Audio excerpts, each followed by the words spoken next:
an apologist for what's absolutely wrong in this city. That is, you want to go outside right now? Let's go. I am sick and tired of being attacked by these people in this community, apologizing for the racism that is going on in this community. You're the problem. Baby. We in here. Yeah, we in here. 'Cause we been Y'all better get comfortable with saying black. We in here. Yeah, we in here. Black versus the Board of Education. 'Cause we came here, rid of us now. We in here. Yeah, we in here. 'Cause we came here, rid of us now. And you know that we know, and we go with the flow. That's why we are indeed a whole mood. That's it.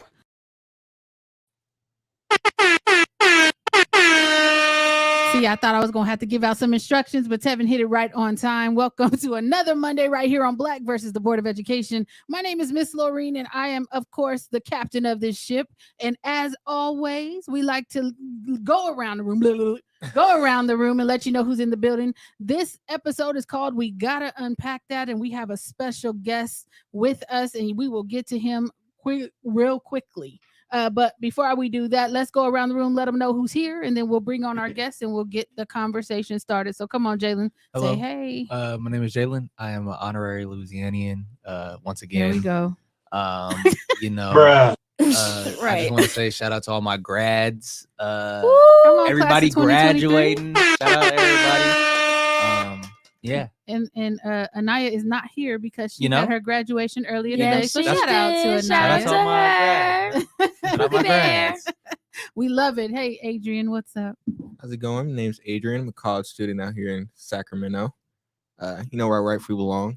Shout out to Naya, but We got He said, we got beef out here. got you know. my spot back. Hey, Could be- come on, baby girl, round us out. Hey, y'all. Hey, my name is Jada. I am officially a senior graduate, guys. I'm a high school graduate. Yeah. That's 2023, the best class. I don't care what nobody gonna say. Yeah, and I'm glad to be back. Look forward to this discussion. And so this story that came to us. So Adrian, when we had a chance to kind of send out you guys, we gave y'all an assignment, right? Yep. And you did some research and you brought us this story. And I'm just like, how are you feeling? Because we're about to talk to the man in the center of it all. it's crazy because when I was doing the story, I was about to email him to come on the podcast. What? I beat But- you to it. Yeah, he did. Yeah, I remember when you told me, he looked at me, he said, I was just about to do it. Oh, you got to be quicker than that.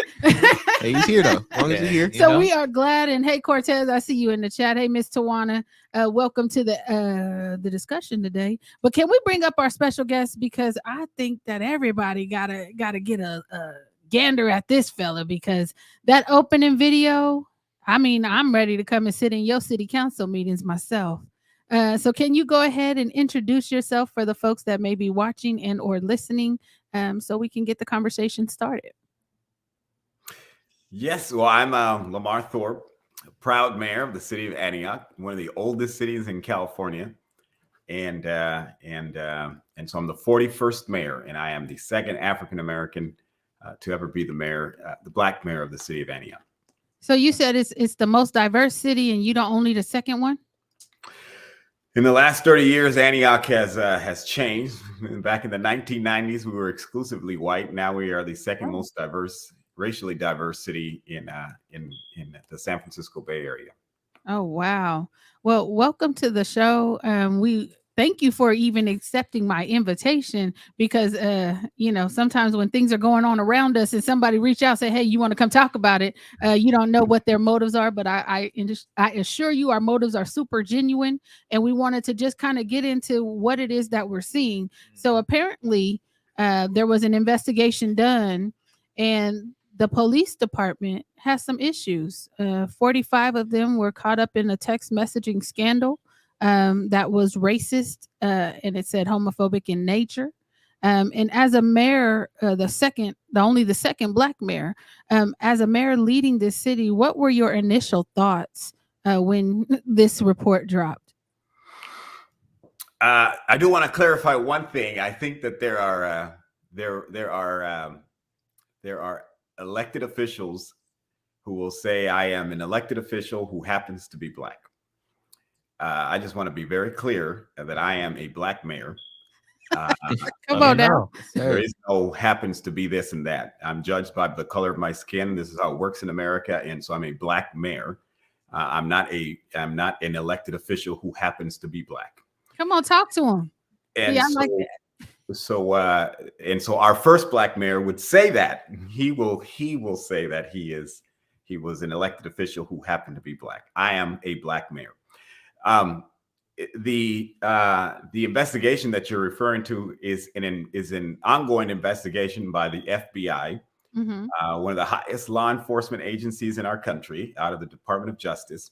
And so they're looking into certain potential crimes or alleged crimes by members of the Antioch Police Department. It's in conjunction with our district attorney's office. And within this investigation, they happen to have stumbled upon a series of text messages that a Superior Court judge in Contra Costa County would refer to as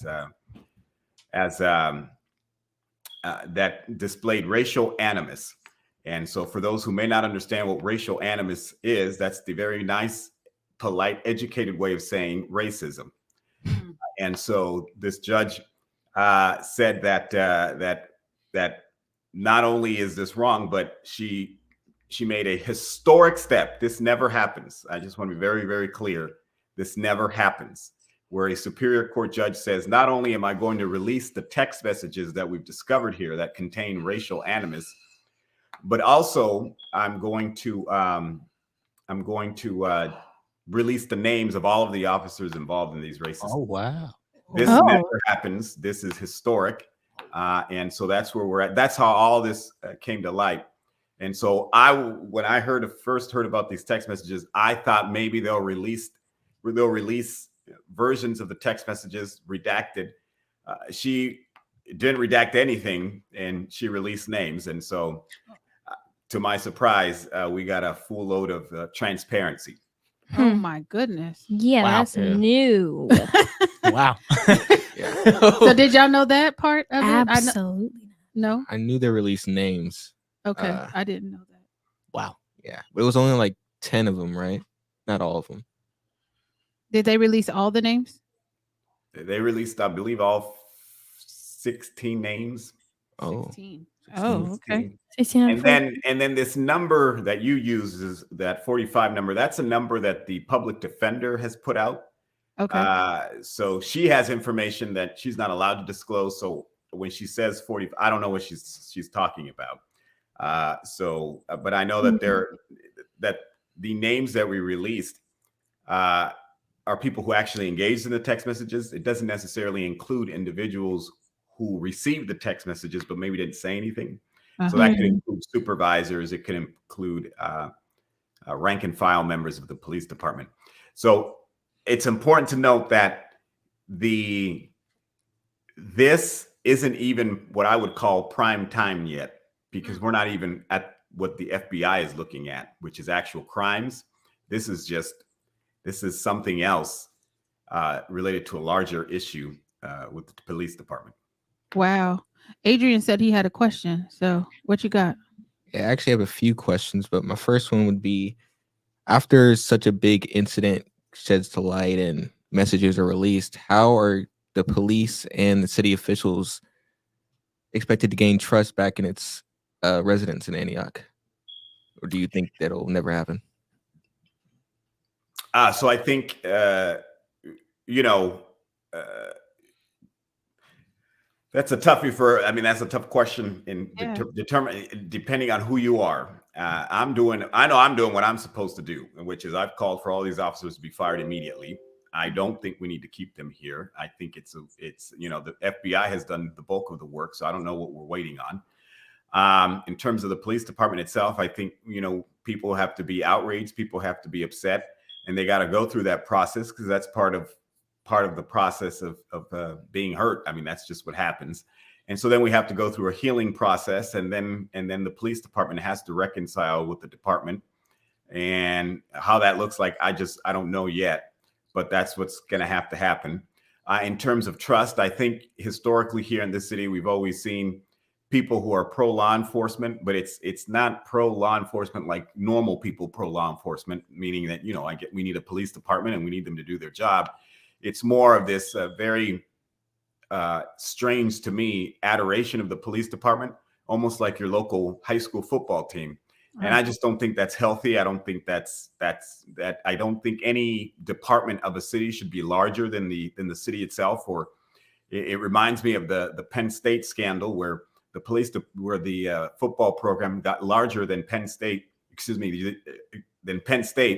and then they could do no wrong. And so when wrongdoing happened, everybody was just shocked and turned the other way and just couldn't believe it.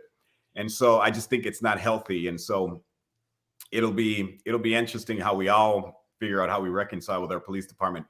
There have been people who have used phrases like, well, those are just those officers over there, and we have a few bad apples over here. I don't say that. I just think we have systemic racism within our police department, and we need to eradicate it as quickly as possible. And so I'm not going to fool anybody or myself into thinking that these are just some individuals, because nowhere would these text messages exist other than people feeling comfortable enough to say these things in such a public way, because it was very public. It wasn't private. I mean, they were talking to each other. So it's going to be interesting.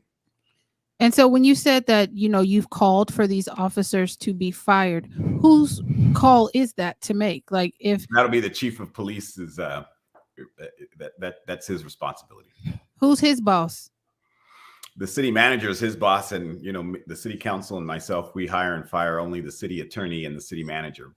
Okay. But we did change the reporting structure recently of the chief of police. So now in the near future, the chief of police will be reporting directly to the city council and myself. And so when you and I'm just trying to make sure I understand. So is the chief of police, is that an elected position? And if not, no. if he was to choose not to fire these officers, could he be let go? And then somebody who comes in fire the rest of them, the interim person, or how does that work? So those are all, you know, hypotheticals, because we don't know if that's going to happen or not yet. So I don't want to get ahead of myself and say that this chief. I just want to know the structure. So the structure is, the chief of police right now reports to the city manager, and so it's not an elected position, correct? It is not an elected position. No chief of police position is an elected, other That's than the sheriffs. Gotcha. Okay. And so, I mean, as you guys are listening to this, first of all, that opening video gave me life, because a lot of times, well, actually, it didn't really give me life. It kind of pissed me off, because everybody was trying to get you to temper yourself and to calm you down when people were being super disrespectful and challenging you. And it's like, you know, people can say what they want to say to you, but you're not supposed to respond. And so I see a lot of passion and a lot of emotion, because nobody is checking the people who are doing wrong. They want you to calm down and you to temper yourself. So in that moment, because I know that's a video that has been circulating and it's probably gone viral. In that moment, can you kind of talk to us about what was happening for you in that moment? Well, you know, in terms of people trying to temper me down, that's a hard task. We can see. Very hard task. And I get it. You know, there are going to be people who are who in the moment may just be trying to, you know, in their minds thinking that they're, you know, calming things down. I think, you know, historically, any reaction by any particularly Black male is always going to be received, including by other Black people, can easily be construed as angry, can be easily aggressive and all this stuff. The reality is I represent the most racially diverse city in the San Francisco Bay Area. This is a city that banned Asian people for over 150 years. This was one of the original sundown towns. We burned down Chinatown in the in the late 1800s, early 1900s. We eradicated them from the city of Antioch. We had, you know, laws on the books that did that. Sacramento has the same history. So do other parts of California. And so, I was the first mayor to ever apologize to early Chinese immigrants, their descendants, and the larger AAPI community for contributing to what we saw really during COVID, when the increase of AAPI hate was taking root across the country because of Donald Trump. And so, as the overseer of all this racial diversity, I find, what you saw there wasn't me. That was the community who was outraged. That was the community standing up to racism. And I have never in my life ever seen anything remotely close to being pretty when you're fighting against racism. There are people in this country who had dogs used against them. There are people in this country who had fire hoses used against them. There are people who were killed in this country just for the right to vote. And I can go on giving you examples. And so the idea that standing up to racism is pretty work is foolish, because it isn't. It's ugly. It's never going to be pretty. And then, of course, part of the strategy when you're being anti-racist is that those on the other side will start to personally attack you, your character, and everything that you stand for. Well, that's because they have too many elected officials who just happen to be black, and not enough black elected officials. Jalen. Okay, my question for you is, where did you get your start into the politics, and why did you want to become a mayor? I was born in prison, so the politics started the moment I was born, probably even before I was conceived. So I was born in prison, raised in foster care, graduated high school. I couldn't read and write, and so I met my biological family back when I was in the Navy, when I was stationed in Connecticut, and I met my mother the same way she left me, and that was in prison at Cambridge Springs Correctional Facility in Pennsylvania, outside of Pittsburgh. So my very existence is very political. The war on drugs is a real thing. It has real implications, and I am a result of that. Or my life story is a. What happened? Did we freeze? No, we didn't freeze. Something is the computer. Okay, so we're gonna wait for him to pop back in. We apologize for that. He was telling us a great story. I didn't know all of that. Yeah. I would have to say I'd agree with him when he was talking about how, automatically when black people in general, but black men specifically, when they show any sign of emotion, it's as if, oh, you're angry, you're upset, and you need to calm down. But what if when he is angry and upset? And that's valid. But when white people do it, it's like, oh my God, they're so passionate. Like, look at them. Like, they're just standing up. Like, it's like this thing that should be like applauded for. But for us, we need to calm down. And, I think that contributes to why black men feel like they can't express any emotion, or why we always have to feel like we have to be professional all the time, because we can't get down to their level. We can't stoop down, because we're going to get more criticized for it than they are. They being white people, etc., people who aren't black. And I think that's totally unfair to us. And I see that Mayor Thorpe has popped back in. So welcome back. Sorry about that. I do all these interviews every day for the news, and I forgot I didn't charge the iPad. So it's okay. That'll do it. Here I am back in my kitchen. Well, you were telling us about your very existence is political, born in prison, raised in foster care, and then the iPad made a sound.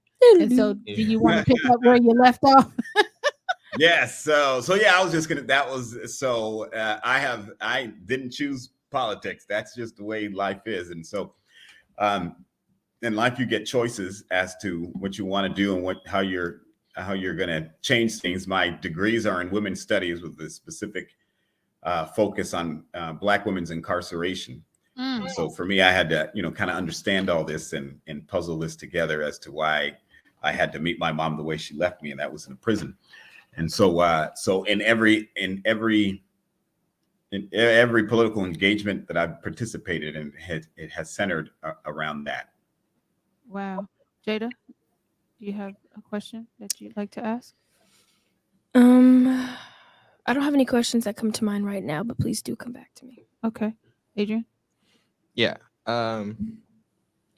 So when you were running, your biggest thing was police reform, correct? Yes. So I know one of your biggest opposers happened to be the police union and people who supported the police. So why do you think police in particular are so opposed to having any type of reform placed on them? I honestly, I don't know. I don't know. I will say that before I was the mayor, I was a councilman, and I put out a little, op-ed that said, hey, maybe we should look at police reform and maybe we should form a committee. And the way people responded, not that it's representative of everybody, but the way some people responded, it felt like if those people had their way, they would have found the tallest tree in Antioch and hung me from it. That's what the reaction felt like. And I just didn't understand. I didn't understand why, but that's why I was talking earlier about this very weird adoration, groupie-like mentality towards the police department. I've never really understood it. I don't know where that comes from. I'm a veteran of the United States Navy, and I find that weird. And so only because, these are chosen professions, Right. and everybody recognizes the risk and consequences that exist when you go along with these types of professions. And so, I appreciate people in uniform? Absolutely. Do I just want them to do the right thing and treat people fairly? Absolutely. So I can't speak on behalf of the police union and why they're so anti-change. But it's not, being anti-change is not unique to law enforcement. I mean, I taught for 2 years in DC, and a lot of people were not for change. And so changing institutions is very difficult. It's not just policing. Right. I would say it's a little weird. It's a red flag all in itself when somebody is inadamant towards the idea of change. Not only change, but change that they know could benefit them. And I think that's simply because they just like the way that the system is broken, the way they like it. It's in their control. They like not having to change the way that it is because these text messages clearly showed you why they wouldn't want to change it. They like the in my opinion, the cultish mentality of inflicting harm on other people legally, getting away with it. legally. Yeah. So, and it's not to speak for them. It's only assuming based on these text messages and based on how, change, in my opinion, is just growth. Why wouldn't they want to be for growth? Why wouldn't they want to know how they could do better, how their institution could do better, so that people like me, Black people, can look at police institutions a bit differently? Yeah, I wouldn't disagree with you. I think you're probably onto something there. But I also believe that, everybody voted for Barack Obama because of change, and then he started changing things, and everybody lost their collective mind. Right now, there's a DA in Alameda County. Everybody voted for her for change. She hasn't even been in the office for a year, and everyone's losing their collective minds as she's starting to change things.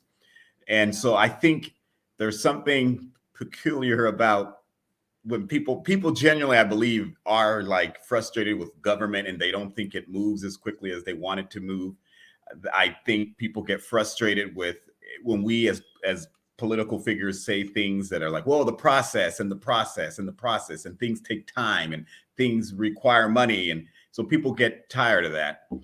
But so I do genuinely believe that there's a frustration overall with people that, they want to see change. But when you really start making change doesn't feel the way it does when you actually talk about change, and it feels optimistic and it feels like we're all we're all at the park having a great time. When change requires people to pound on a table, yell and scream and move institutions to do things that they normally don't do. And so it took us here in Antioch 2 years to get our crisis response team up and running so that we have a non-police response team here in the city now. Mm-hmm. We're the only one in our county to do so, one of the very few in the Bay Area to do so. We just opened a hotel to do transitional housing. Cities don't normally do that. You're in Elk Grove. The city of Elk Grove gives $0 general fund money. Don't get me started on no doggone Elk Grove, but go ahead. But it's not unique to Elk Grove. It's most cities don't do that. We're doing that.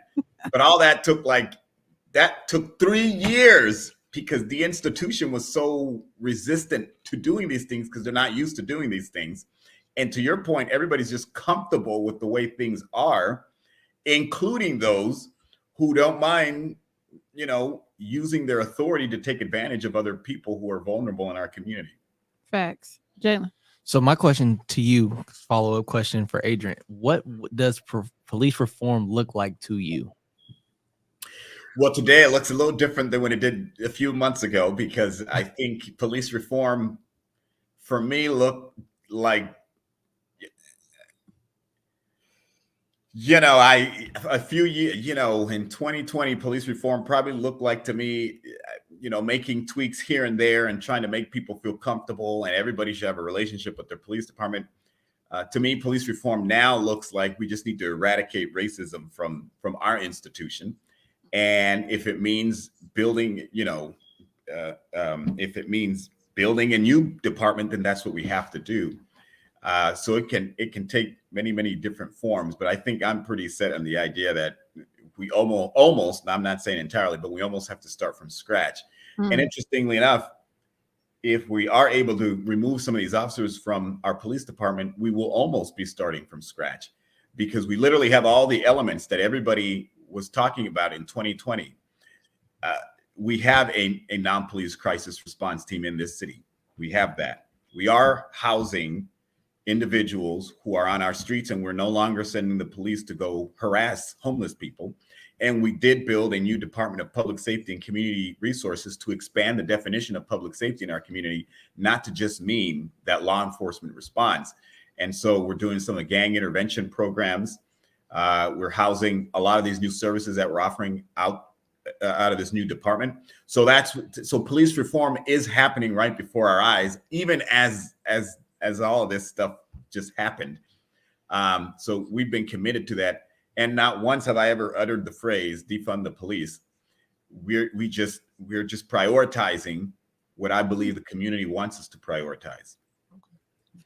Yeah, and so as I was reading, and I read a lot, I came across this so-called recall effort that they had put into place, and I see you're still there. So is that still a thing, or are they still trying to get rid of you, or how? And then you had some sort of event that you were hosting where you just decided to roast yourself or open yourself up for a roast. To be so. Can you talk to us about that? What's going on with the recall efforts? Well, the recall fell flat on its face. It didn't go very far.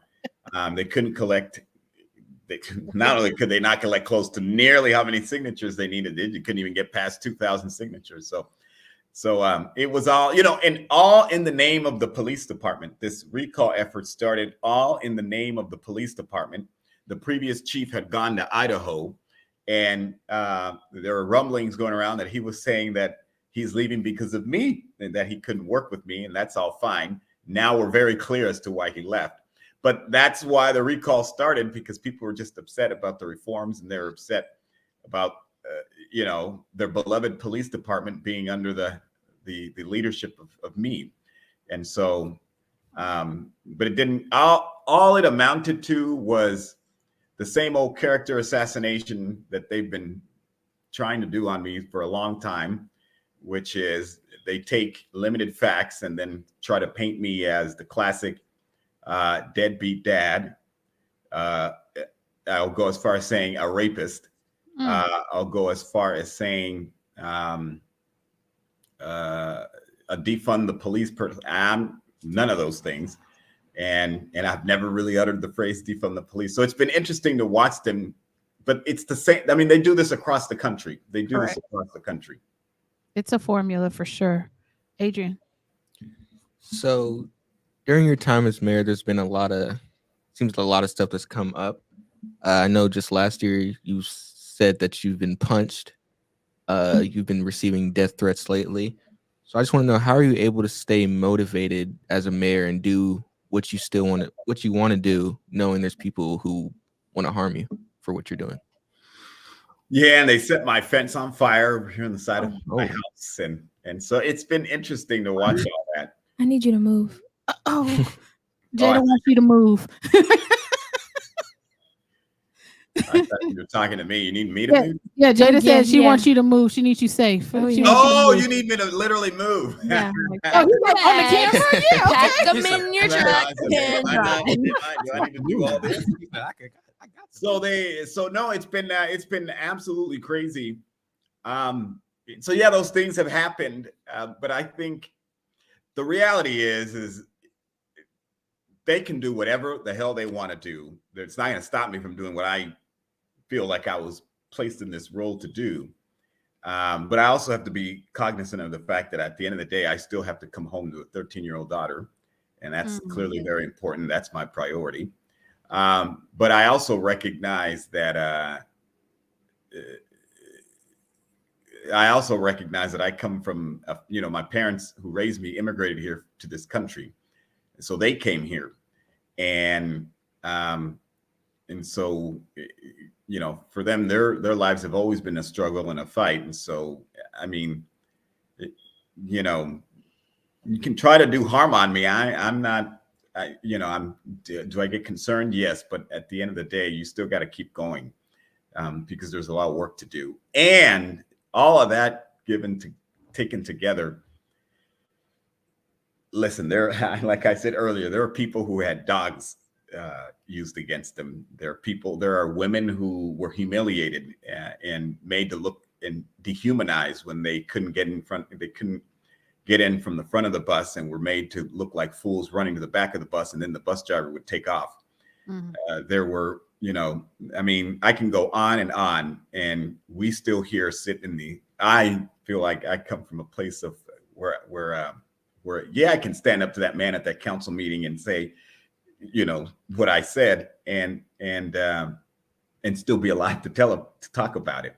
And there are people in this country, and it's not like we're talking about generations ago. We're talking about our grandparents, our parents who lived through this stuff, and they got to live to talk about it. And here we are benefiting from the shoulders that we stand on. And so, they can try whatever they want. I'm still going to do what I feel I need to do. And so that brings up another part to that question for me. So the fact that you're saying basically you're going to stay put, you're going to stay where you are, you got a baby to come home to. What type of security measures are you putting into place? Because I would assume you're not calling the police department. So do you have a private security? Do you need a private security? Do we need to find somebody? So so now we do, for some things I do use private security, and then for some events I do have the chief, have officers present, and then I do have a bulletproof vest now. And I never thought I'd say that, but I have a bulletproof vest for certain events that I need to go to, and like for the 4th of July parade that's coming up, I'll probably have to have security for that. Because people are the amount of death threats that have come to City Hall out of this, and it's just some people are just genuinely filled with hate, and they will stop at nothing to ensure that hate persists in our communities and in our country. And so that's a lot to take in terms of you're having to wear a bulletproof vest. No. And the fact that, you still have the the chief send you out officers. Do you ever wonder if they would actually execute their duties while they're there if something were to happen? Or do you wonder, or even does the thought cross your mind that sometimes you may be a sitting duck in some instances? Well, in some instances, I am a sitting duck, and I'm not going to make any pretend to paint it a different way. With the police department, maybe at one point I did feel, sometimes I just don't feel comfortable asking the police department for anything. When that gentleman hit me after I gave a speech at the Chamber of Commerce, the approach to the police department, it went from the chief telling me that we're about to go arrest this guy to our police PIO going on TV saying, "Oh, it's a he said," finger pointing. And once when I saw some of the text messages, particularly the one that's directed at me, I realized, they're just not for me. And so not that I knew they were not for me, but if if I have an issue, those are not necessarily the folks I can count on. So he punched you and he wasn't arrested. Right. Yeah. I'm Wow. confused. I mean, wow. Well, some people describe it as a punch. Other people describe it as a hard shove. The dude just, he went like that to me on my chest. It doesn't matter. There's some people playing semantics. He hit me and he didn't get arrested. Had I hit him, I probably would have been arrested. Absolutely. Yep. Absolutely. Oh my gosh.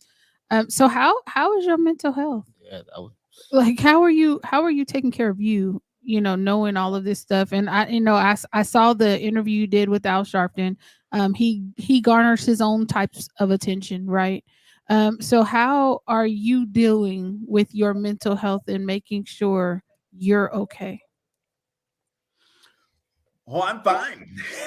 Okay. I think when you listen, I was born in a prison. I mean, the worst thing that could have happened to me outside of someone killing me has already happened to me. There is no greater pain than not being raised by your own biological mother. So there's nothing anybody can do to me that'll ever surpass the amount of trauma or hurt that you have being born in a prison. What are you doing to take care of your mental health, regardless of if you think you are fine or not? Talk to him, Jada. What are you doing to maintain your I'm fine? basically? Oh Lord. He was at the gym when I called earlier. Yeah, I go to the gym. I go to the gym every day and I work out. And you'd be surprised, for as skinny as I am, how much I can lift. Oh my. okay. And I think it probably has to do as I'm thinking about all the crazies I deal with. I'm like, oh yes. Superman. Yeah. So that is very helpful. And then sometimes you just have to disconnect and just disconnect and put the phone down, and just like this weekend, my daughter got a scholarship. She's going to high school. She's going to be going to Cronolette. So that means she promoted, yes? Yes. And But we got something for y'all. Okay, cool. So those moments are, as long as you're able to balance, your personal life and still enjoy those moments and kind of cut politics out of it, that's always important. So, And then I do a lot of gardening, so that's Okay. I was looking at that Agriculture. picture behind your head with the avocado and It's a rooster. Oh, the rooster, yes. no, that has avocado Yeah, in it there. does. Some tomatoes It's and some onions. some lettuce, or Yeah. So you a green thumb. Okay. Well, I wouldn't say I'm not Mr. Fruits and Vegetables. I do have my little garden out there, but I will say I have one of the nicest yards in the neighborhood. I do. Okay. Say that. Say that. Jalen? So my question for you is, what is one policy or what is one thing that you want to happen or you want to see happen before you are out of your office? Believe it or not, and I don't mean to sound like Donald Trump, so I'm going to say. What you better say? Donald Trump, he likes to brag about some of the most ridiculous things, and then he'll say, and I'm not saying this to brag, but, and then he'll rattle off all of his, but I'm not saying this to brag, but we have actually accomplished a lot in the last 3 years that I've been the mayor. The fact that we're able to open the mental health the crisis response team, we've cut the ribbon on that. We did rent control, and then we're also about to do just cause eviction and an anti-harassment policy for renters. We also cut the ribbon for the new office or the new Department of Public Safety and Community Resources. We've got the Cal VIP grant for community intervention programs for gun violence. We opened the hotel. And I can go on and on about all the things that we're doing. We just kicked off the Mayor's Apprenticeship Program, which is similar to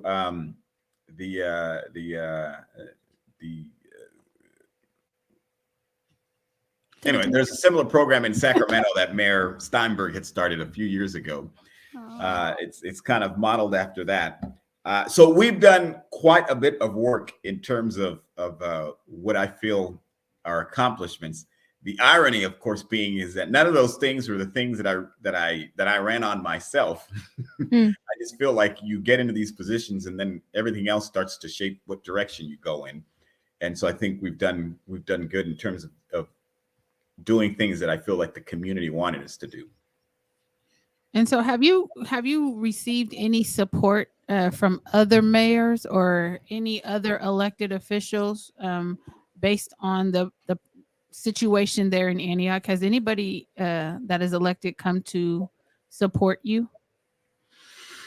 You know, Congressman Garamendi, he was probably one of the first to come out and say, hey, we need to really take a deep dive here and look at what's going on in Antioch and really defend me and really spoke against the threats and whatnot. So he was the first. And then slowly others started to kind of trickle in. But it was kind of like in slow motion. It was bizarre to me. It was bizarre because, you know, had this happened in any other part of the country, all these people would have been yelling and screaming and putting on their Twitter, oh, shame on the police department. And, you know, we stand with Mayor so-and-so of this particular place.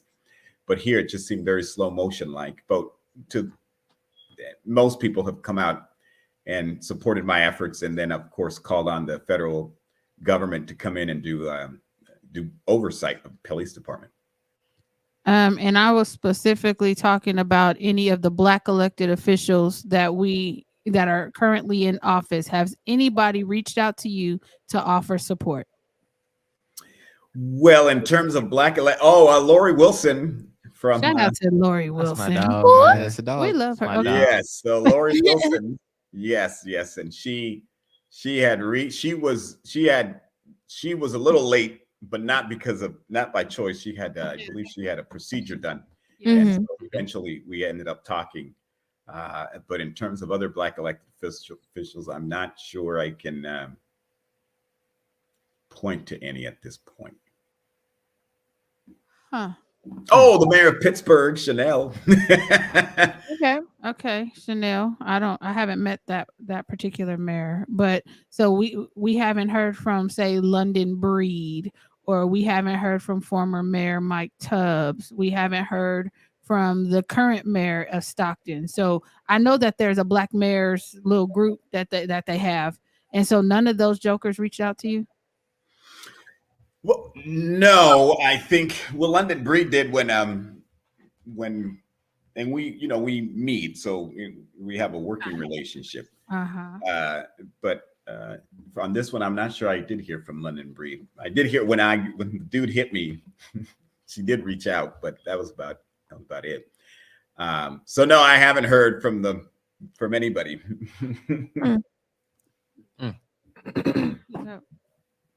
And so what is your support system like that's around you more often? What does that look like? Like, who's supporting you? Who's making sure you're good? That your baby is good when you have work obligations? Like, what is your support system around home? Yeah, I have friends that I can count on, and Okay, good. Yeah. That's okay. Okay. Friends. So a little short. So I'll say that no, I do have friends that but at the same time, it's eagles fly alone. Sometimes you're just on your own and you got to figure this stuff out. And for some people, this is so some people don't know what to do. Uncomfortable. It was very uncomfortable. And so I think for a lot of people, it's easier not to do anything. And that's generally politics. It's easier not to do anything than to do something. And when I do encounter people, it's reaching out. It's always like, oh my God, how are you dealing with this? And I generally always have a smile and laugh things off. And the reason mechanism. I don't know if it's I'm just happy to be alive. And so I think people just often take for granted the fact that we're even alive. Yeah. And every day I wake up, I'm delighted to be alive. I'm delighted to do the things that I'm doing. And so when I hear people react the way they do, it tells me that they would not be prepared to deal with some of the things that I've had to deal with here in Antioch. I just find it interesting because, if we look at history, right, and we look at Black men who were in positions of influence, I'll say it like that, because Medgar Evers, I don't believe he was an elected official, right?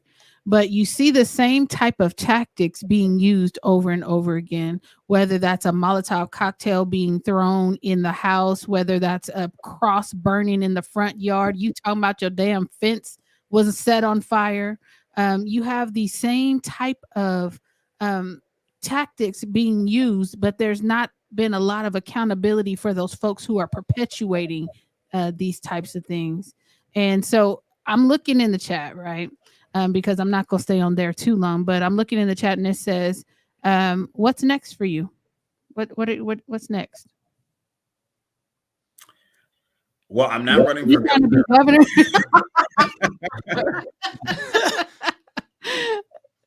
governor? But what's next? Not governor, but do you have any steps? What are your terms? 4 years? Our terms are 4 years. Yeah, every 4 years we got to run for re-election. So, in the times that I've run and won political office, it's because somebody pissed me off and Oh, you mad now? So, yeah, when I ran for city council, I used to be on this Antioch Economic Development Commission, and I quickly pissed everybody off because they threw me off of that like 2 years later. But then I ran against the people who threw me off, and I was the top vote getter, and I got elected to the city council.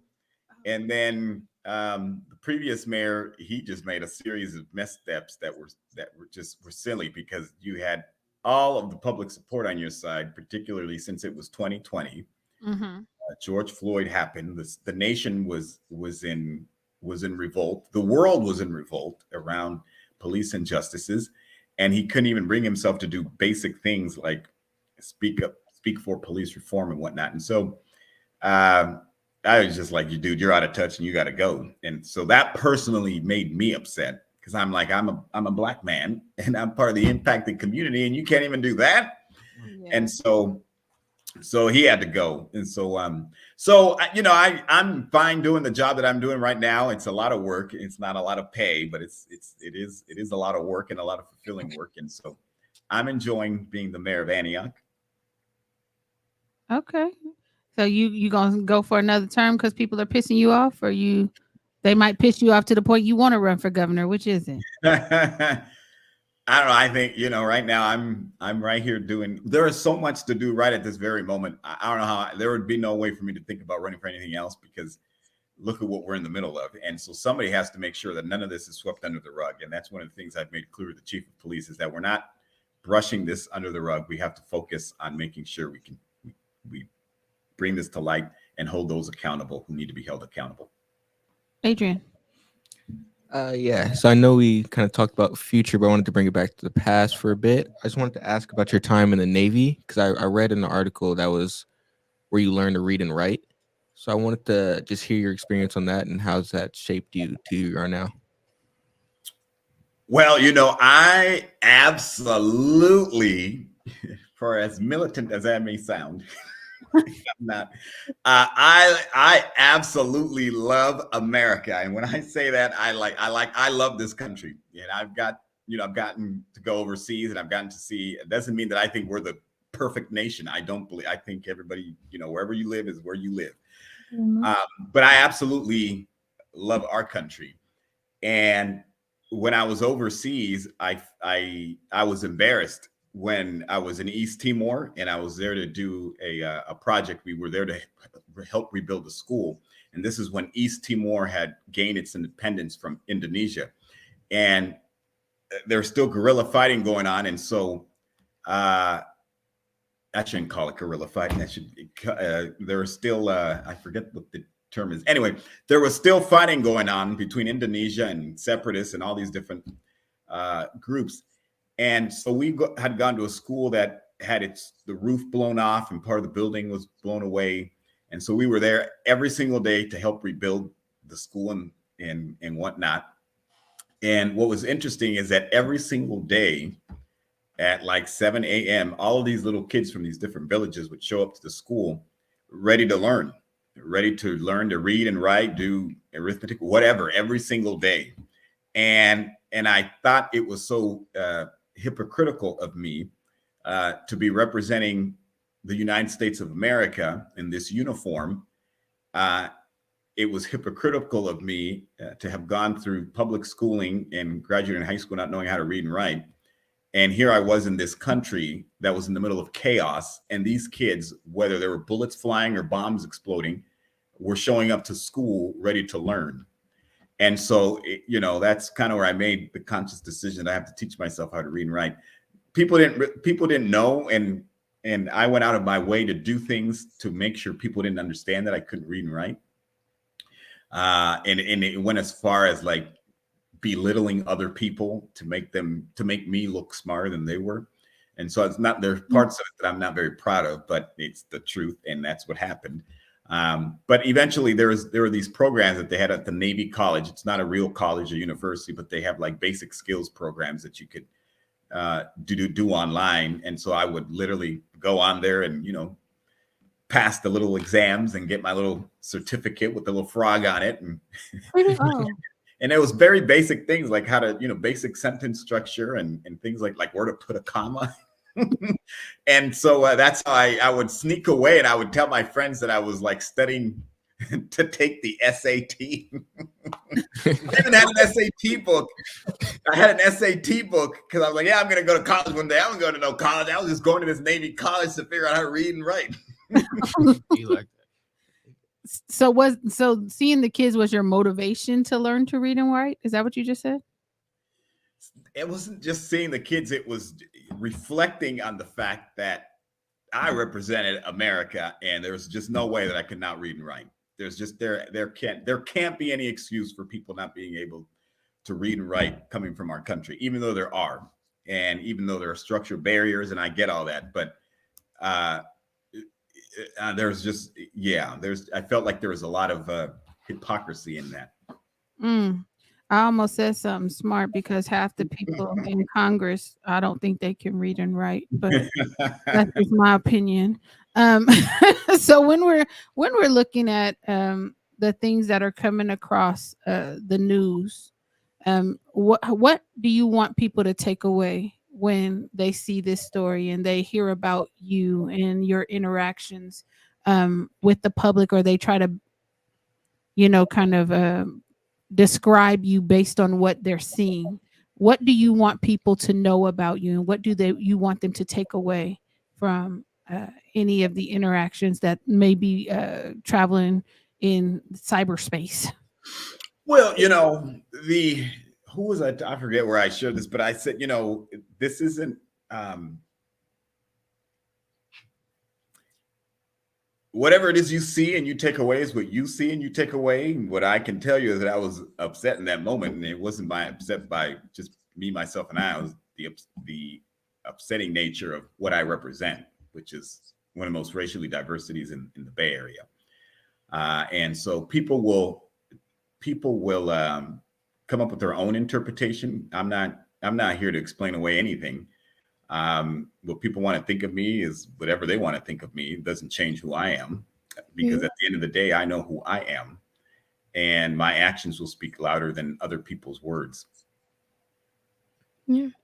I just wanted to after watching that initial clip, I just wanted to applaud you, because like you said earlier, as a Black man, when we get passionate, it can be seen as aggressive.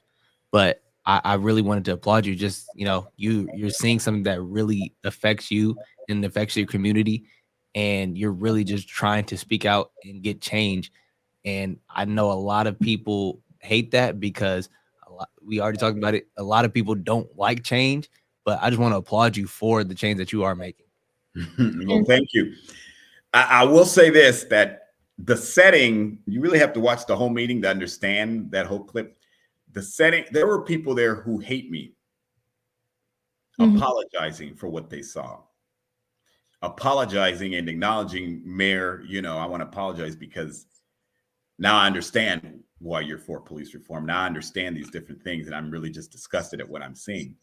So it was really a moment for the community to come together and talk about something bad that was happening, and everybody in their right mind was like on the same page in that moment. And then here comes this guy who literally poops on everybody's experience. He literally just poops on everybody's experience, starts talking all this nonsense about let's look at your text, let's do this, and we need to launch an investigation, minimizing everybody's experience based on how these text messages made them feel. Mm-hmm. And that to me was the ultimate form of white privilege. Talk about it. I mean, just to come into a room and say, all of you who are saying these things, screw you, and my opinion matters the most. And so here you all have to sit here and listen to this. And so I really just want everybody, it wasn't that I was angry, is I was not going to allow this a-hole to sit there and minimize other people's experiences. People who are being vulnerable in the moment. For that woman to come, there is a white woman by the name of Melissa Case to come and share her experience with me after we can barely look at each other. Mm-hmm. And for her to share that publicly the way she did. Mm-hmm. And for him to just come in and just poop on all that. Mm-hmm. No, I wasn't going to allow, it was not me being angry. It was me saying, I'm not going to allow you to do this to people. And honestly, I applaud you for that, because I know just looking at certain school board meetings that happen within my area, a lot of the people just kind of sit there and they stare at you, no matter how emotional the person on the other mic speaking to you may get. They'll just sit there and they'll stare at you. They'll be like, yeah, I hear you. And then they'll be like, okay, next, as if nobody, like, as if the stuff that they said didn't touch them at all. It's just like you're speaking to a brick wall. And so I applaud you, because you genuinely showed how much you care. And it wasn't just about how you felt, but you were trying to defend the others that came and spoke before said person who decided to come and poop on everybody else. Yeah. Do you have anything to share? I think Jada said it all. When I first heard what he said, I thought your reaction was warranted. I seen people in the comments, they're gonna say what they're gonna say, saying, aggressive, out of character, out of body, not the right place, wrong time, all that. Yeah, all by the people who have never been a mayor or elected to anything. Or done That's anything. Right. Facts. And look, and what I would say is, first of all, you have a right to be angry if you're angry. You have a right to say what it is you are feeling in that moment. You know why? Because you're a human being. Nobody should expect you to sit as a statue and allow vitriol to go forth and not check it. I just think that is an unfair expectation. And I think that folks need to be a little bit less willing to talk about what they don't know and to try to find the context in which things were said. I think you have a right to be angry. I'd be angry too. And I'm okay with being angry. It is not unprofessional to be angry. It is not out of body. It is not anything out of character to feel something when you feel it. And I just think that too many times, and what I heard on the video were people continuing to say your name over and over again to try to get you to calm down. Sometimes we don't want to calm down. Sometimes we just want to be pissed off. I mean, maybe it's just me. Sometimes I'll go to these school board meetings and I just want to be pissed off. That's it. Don't call my name. Don't say, calm down. Don't nobody need to do none of that, because I was calm before I got there until I heard what I heard. Right. Calm down. Don't do nothing but get you more riled No, up. That pisses me off. Don't tell me to Because it's calm like, down. did you not just hear what he just said to me? Y'all are telling me to calm down right now? I don't see none of y'all checking him. Yeah, like out of everybody, Out of I'm everybody. the one. It is never a wrong moment to stand up to hatred and discrimination and racism. So I don't even want to hear, oh, was it just wrong moment? Was I supposed to tell him after the meeting was over? Like, yeah, Nah, that's you weird. want to go outside? Let's go outside. What you want to do? By the way, I do want to point out, he said that to me. I And so only you said it back. did what he And said. if I'm wrong, He responded. He kept saying, let's go outside. Let's go outside. And that's why I got up and I said, you want to go outside? And let's go right here, right now. he wasn't You got- about that life. Cause He wasn't talking about nothing. you gotta let them know if they're gonna disrespect you in public is where you handle it. Hey, I live by a very simple philosophy. And actually, I should have said this at the beginning. I live by a very simple philosophy. If you say something crazy to me, I'm going to say something crazy right back. That's And how matching that I want energy. the smoke. ruffled a little. I know that I have ruffled a lot of people's feathers as a result of that. But I don't go to sleep stressed out. I need to have a clear mind. And if you say something crazy to me, you better believe I'm going to say something crazy right back. And that's just the way it's always So we're going into it right now. Well, that's just matching that energy. That's You decide how we gonna act. You say something, I'ma say something. Nuck if you buck, right? Like we just what we doing. We want to thank you for taking some time out today, and shout out to Micah in the comments. What's Shout out up, Micah, man. Big Mike. But we want to thank you for taking time to even talk to us about this. I know that you've been probably hounded with interview requests, and just thinking about our little old podcast where we just talk to folks, and we just want to give folks space to kind of learn about other things that are going on around us. And how can we support you? What can we do to support you here? Because now you've just gained an extended family, and we like to pull up. So how can we support you? No, don't say that now. I'm dead serious. Nah, we pull up on. I'm folks. dead serious. Oh no, I just think keep doing what you're doing. Keep doing what you're doing. As I'm watching this, I'm like, wow, we should have this in Antioch. We need Hello. Oh, we need teach kids. We teach advocacy. We teach public speaking. We teach all of that. So we would love to come and sit with your young people for sure. For sure. Just invite us out. And I'm serious. We'll pull up. For sure. Come on down then. Come on down. All we need is an invitation, Mayor Thorpe. All we need is an invitation. But thank you so much for joining. We want to make sure that you are aware that we do have Celebration Weekend coming up. It is June 23rd through the 25th. We are doing our soiree on Friday, our family fun day on Saturday at Elk Grove Regional Park, and we have a Black graduation for promoters and graduates. So if you want to bring baby girl, we would love to host you right here in the city of Elk Grove. I can't promise that the mayor will be there. She slid through last year, but she still owed me a check. So I don't know if she's going to be there this year. I am hoping that they make good on it. And that they do what they're supposed to do. So with that, y'all, we're going to hit you with the wave. We'll catch you next week right here on Facebook and YouTube, 4:30 PST. We are Black versus the Board of Education. Jada, hit it. See you next week.